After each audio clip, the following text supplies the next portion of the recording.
বন্ধুরা, আমি চলে আসছি আর একটা নতুন রান্নার ভিডিও নিয়ে।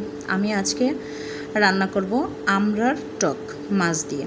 তাই আমি কড়াইটা গরম করে কিছু সরিষা দিয়েছি, আর সরিষাটা একটু ভাজা ভাজা হওয়ার পরে আমি গুঁড়ো করে নিয়েছি, আর সামান্য পরিমাণ একটু তেল দিয়েছি।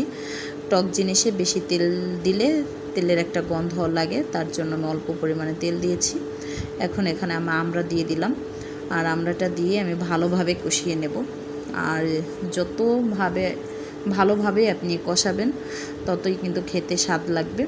আর আমড়াটা আমি ভালোভাবে কষিয়ে নেওয়ার পরে এখন আমি মরিচ দিয়ে দিলাম, কাঁচা মরিচ। আপনাদের যে যেরকম ঝাল খায় সেরকম পরিমাণ ঝাল দিবেন। হলুদ গুঁড়ো আর লবণ স্বাদ মতন দিয়ে আমি ভালোভাবে কষিয়ে নিচ্ছি। আর কষানোর পরে দেখতে পাচ্ছেন কতটা সুন্দর কালার চলে আসছে। আমি এখানে পেঁয়াজ রসুন কিন্তু কিছুই ব্যবহার করিনি।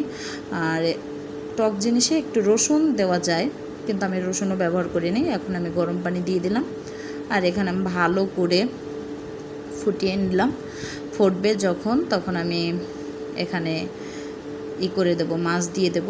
এভাবে একবার হলেও আপনারা বাসায় রান্না করে খেয়ে দেখবেন বন্ধুরা। হালকা পরিমাণ চিনি দিয়ে দিলাম স্বাদ বাড়ানোর জন্য।